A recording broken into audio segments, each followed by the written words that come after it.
warahmatullahi wabarakatuh. Perkenalkan, nama saya Aini. Saya dari PGMI 2B NIM 67.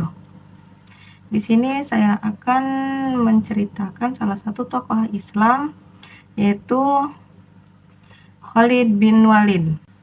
Siapakah Khalid bin Walid?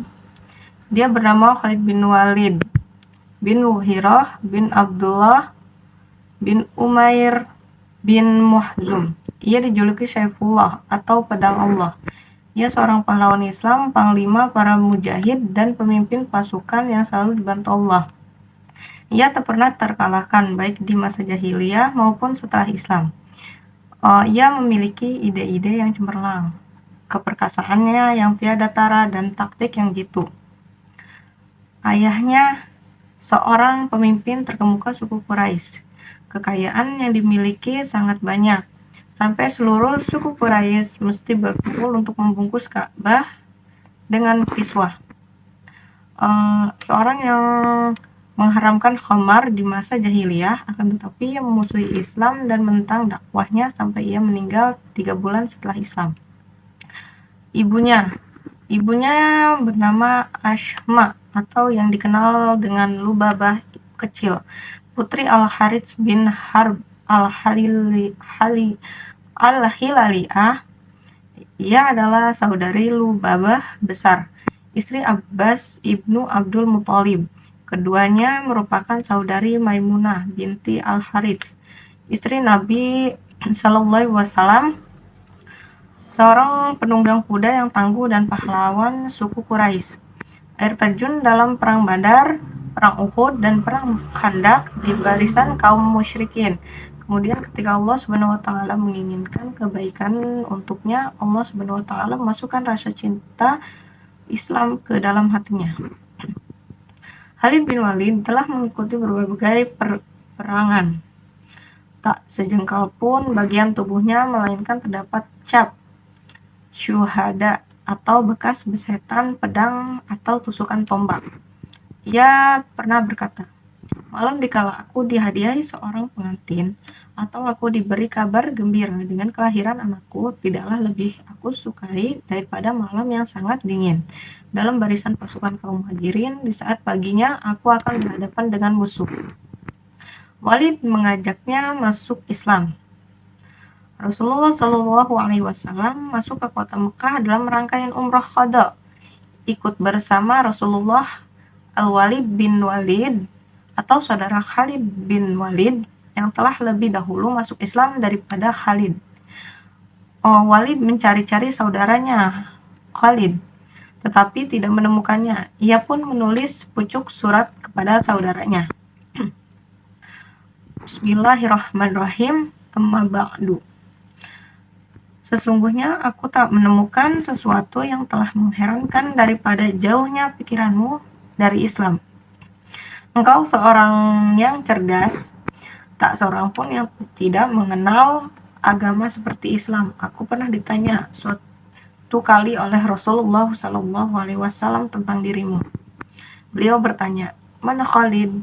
Aku menjawab, "Semoga Allah memberinya hidayah."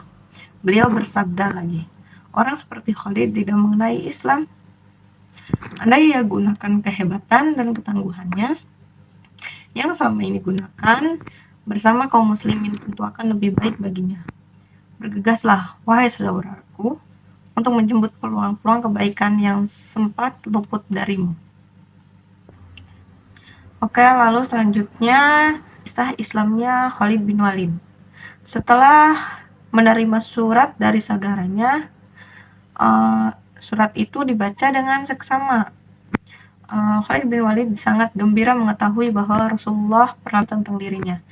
Akhirnya Khalid mengarahkan jiwa dan nuraninya pada agama yang baru. Cahaya keyakinan pun mulai berkilau di hatinya yang suci. Ia berkata dalam hatinya, "Demi Allah, sungguh jalan inilah yang lurus. Sesungguhnya dia Muhammad memang benar-benar Rasul sampai kapanpun. Demi Allah, aku harus segera menemuinya untuk mengutarakan keislamanku." Pada malam itu, Khalid bermimpi seperti berada sebuah sempit dan gersang. Tak ada tanaman dan air. Kemudian menuju daerah hijau dan luas. Khalid berkata dalam hati, dan Khalid pun keluar dari rumahnya. Ia bertekad untuk menemui Rasulullah Shallallahu Alaihi Wasallam. Ia mencari seorang yang bisa menemui Rasulullah Shallallahu Alaihi Wasallam. Di tengah jalan, ia bertemu dengan Safwan bin Umayyah. Kemudian Khalid berjumpa dengan Ikrimah bin Abu Jahal, lalu kembali ke rumah dan mempersiapkan kudanya.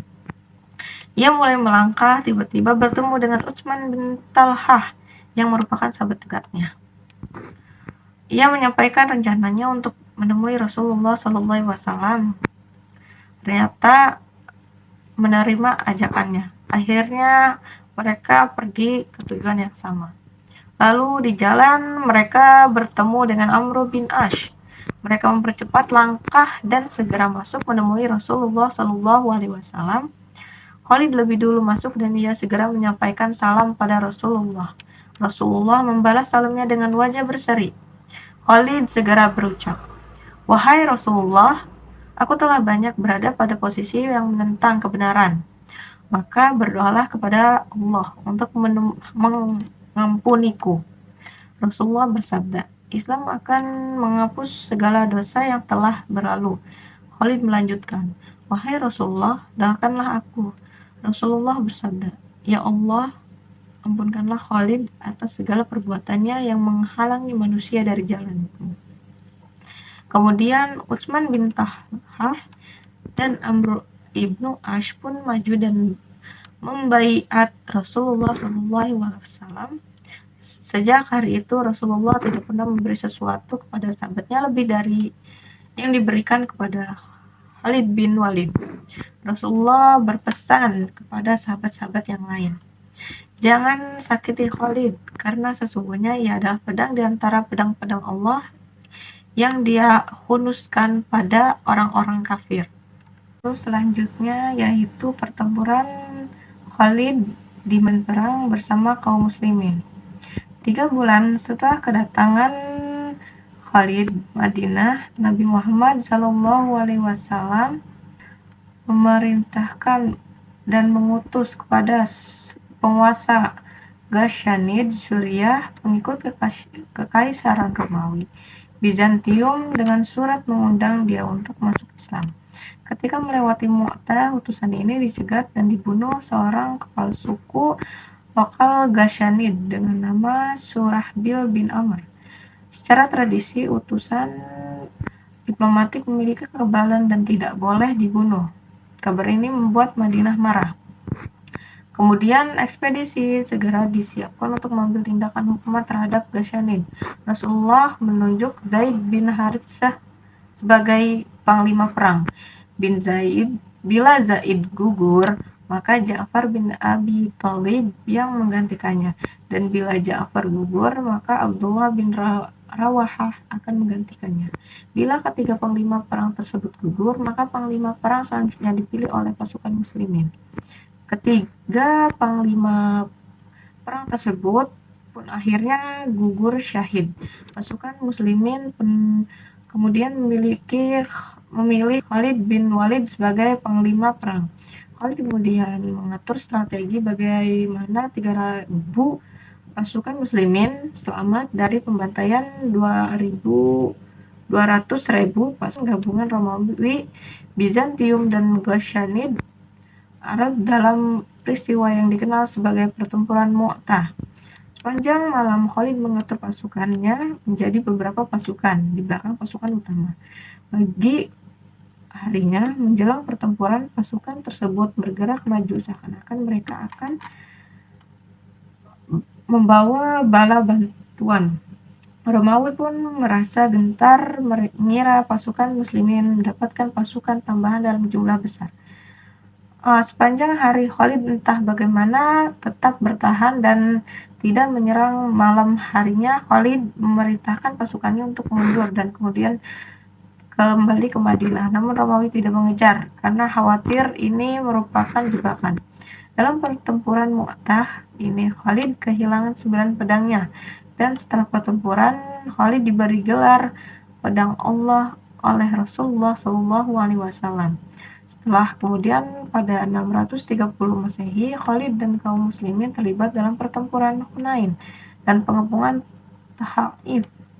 Khalid juga terlibat dalam pertempuran Tabuk yang dipimpin langsung Nabi Muhammad SAW. Khalid lalu dikirim wilayah Daumat wal Jandal, di mana ia berjuang dan berhasil menangkap pangeran Arab, memaksa Daumat wal Jandal untuk menyerah.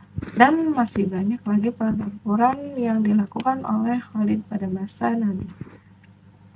Sampai Khalifah Umar bin Khattab, dan semuanya selalu menghasilkan sebuah kemenangan karena pertolongan Allah. Lalu ada juga sejarah saat Khalid dipecat dari jabatan komandan perang.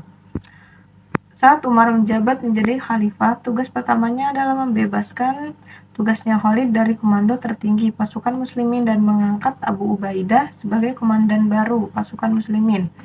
Sosok Khalid yang tak terkalahkan membuat Umar khawatir seandainya kaum muslimin melupakan fakta bahwa semua kemenangan ini karena pertolongan Allah.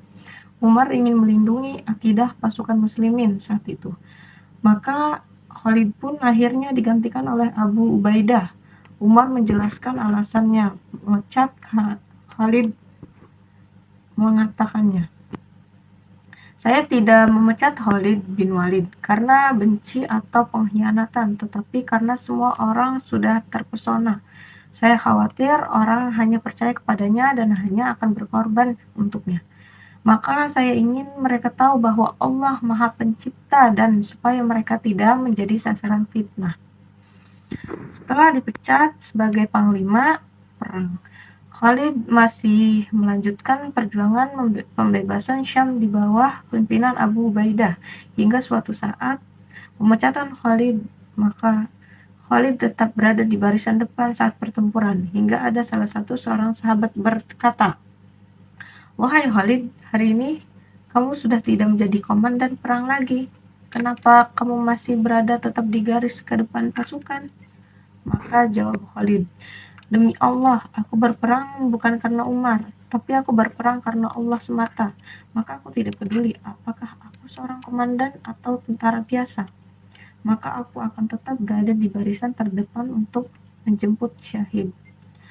Aksi heroik Khalid sangat membantu Abu Ubaidah dalam penaklukan banyak peperangan, walaupun sekarang Khalid bukan komandan lagi.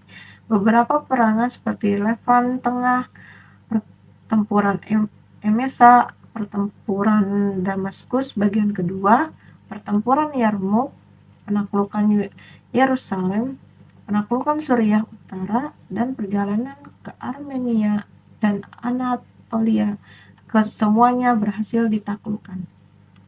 Yang terakhir yaitu wafatnya Khalid bin Walid. Setelah berbagai perang dan ditaklukkannya kota Mekah, Rasulullah SAW mengutus Khalid untuk menghancurkan Uzza, salah satu berhala utama yang disembah bangsa Arab jahiliyah masa itu. Khalid dengan sigap menghancurkan berhala sembari berkata, "Aku mengingkarimu, kamu tidak maha suci. Sesungguhnya Allah telah menghinakanmu." Kemudian Khalid bakar Tuhan jahiliyah itu. Dengan begitu, Khalid tidak hanya menghancurkan wujud berhalanya saja, akan tetapi juga meruntuhkan keagungan yang dipercaya oleh bangsa Arab jahiliyah. Namun sehebat apapun manusia, ia pasti akan tetap menemui ajalnya.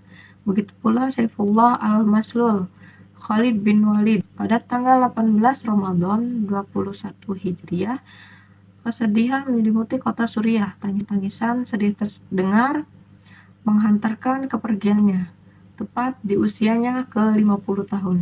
Sang pedang Allah yang terhunus wafat dengan meninggalkan banyak kemenangan untuk umat Islam. Detik-detik wafatnya ia berkata, "Aku telah turut serta dalam 100 perang, atau kurang lebih demikian. Tidak ada satu jengkal pun di tubuhku, kecuali terdapat bekas luka, pukulan pedang, hujaman tombak, atau tusukan anak panah. Namun lihatlah aku sekarang, akan wafat di atas tempat tidurku, maka janganlah mata ini terpenjam. sebagaimana terpejamnya mata orang-orang penakut. Tidak ada suatu amalan yang paling aku takutkan daripada la ilaha illallah, dan aku terus menjaga kalimat tersebut. Khalid meninggalkan banyak hal, kuda yang menemaninya berperang, senjata yang telah membawanya berjihad di jalan Allah, dan kopiah kesayangannya dulu. Pada perang Yarmuk, kopiah itu pernah jatuh. Tentu beberapa orang menganggap tersebut aneh. Dengan soratan matanya yang tajam, Khalid berkata, dalamnya terdapat beberapa helai rambut dari ubun-ubun Rasulullah. Aku merasa optimis dan berharap kemenangan dengan keberkahannya.